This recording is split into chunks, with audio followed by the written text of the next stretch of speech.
अरे काहे भौजी? का हो देवर बबुआ बोला। अरे काहे बड़ी मन मरले हो? अरे का बताई तो से हम बहुत टेंशन में है हम। टेंशन? अरे हाँ हो। कौने बात? सुना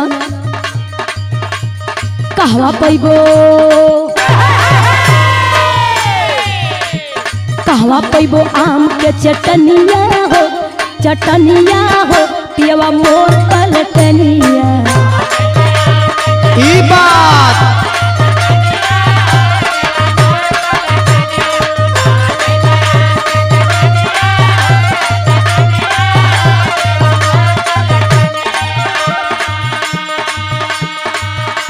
सुना कहा मिले नहीं चटनी बड़ेले भारी खटनी। अरे तो कटिया दौरी में खटे के तो परवे करी।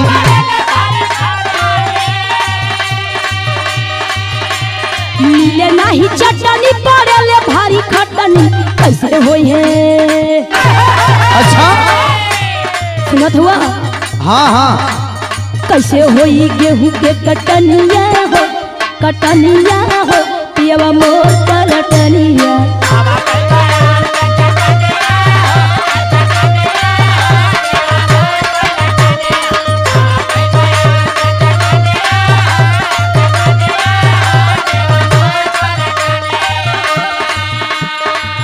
अरे तो अपना इतना होनहार देवल कर रहते झूठा न चिंता करत हो। अरे काहे ना चिंता बाए बबुआ? हम बतावत ही ना। बतावा। खटनी में चटनी चटाई बहो भौजी सतु पियाई।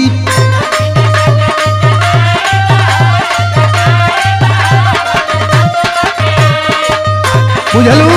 अरे बुझे नहीं।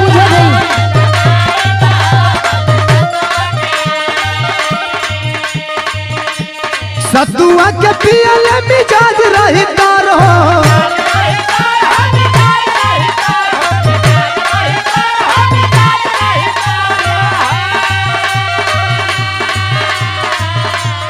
सतुआ के पियले मिजाज रही तार हो। संगे संगे गेहूं कटवाई बहो भौजी सतुआ पियाई।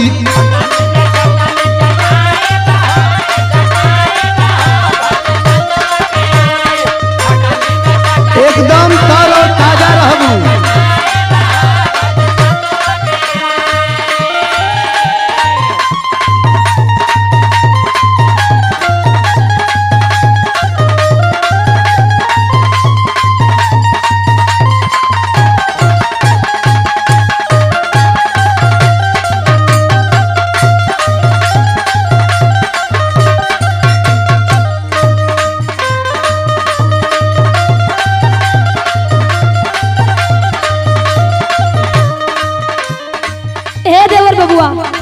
हाँ तुहरे में भैया में बड़ा फर्क बा। ऊ कहो। सुना लागी जब घाम झमराई जाई चैन हो। अरे तनो सुकुआर नहीं की। हाँ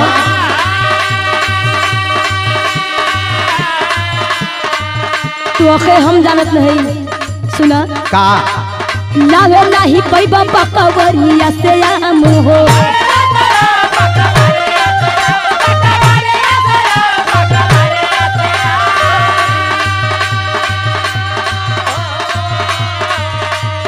धोवे परी का सुना धोवे परी घड़ी के पनिया हो पनिया हो पियवा मोर पलटनिया।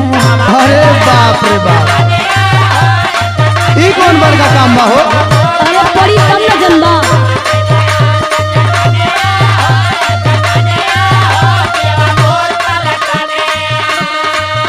हम भगवारी के बारे में कहतरू शायद तो के पता ना है। अरे कहा ना पता है? बचल लिखे हमारा से ये कहू बगान हो।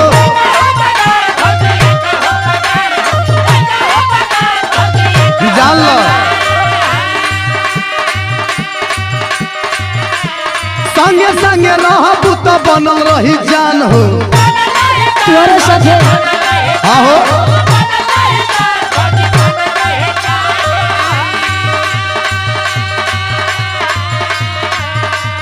कमावा में हाथावा से हाथावा बताई बहो भौजी सतुओ पियाई।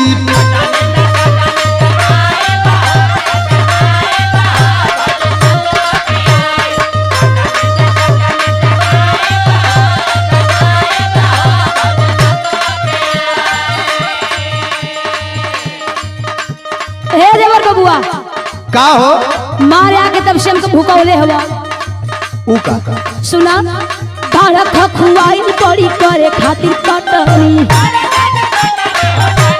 हखुआई नहीं थी तो के देख के दया आवत। आ सुना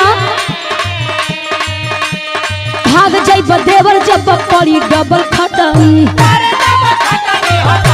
डबल खटनी हाँ हो डबल खटनी। अरे हम हैट्रिक मारे वाला है। अरे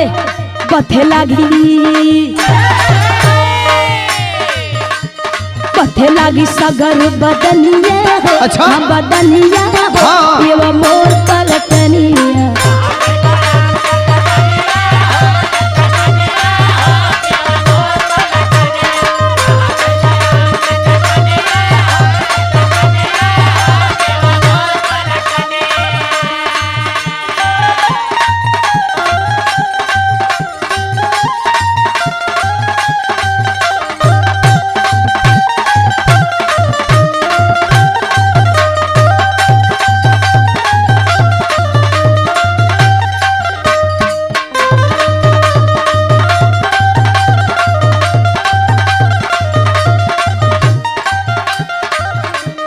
अब हमरा समझ में आ गई।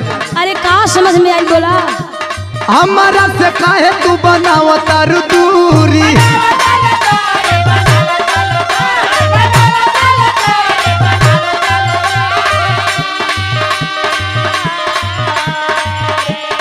शंका धरौले रामा कवि गाजीपुरी।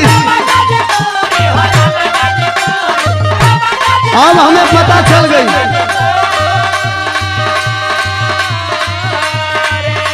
आ यही बात पर देवा कहे राजी अजमाई बहो भौजी सतुआ पियाई।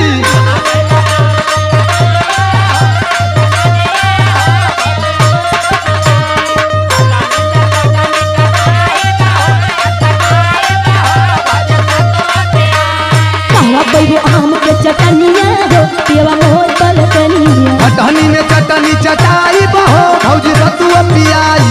बैगो आम के चटनिया हो देवा मोर पलटनिया। देवा कहे राजी अजमा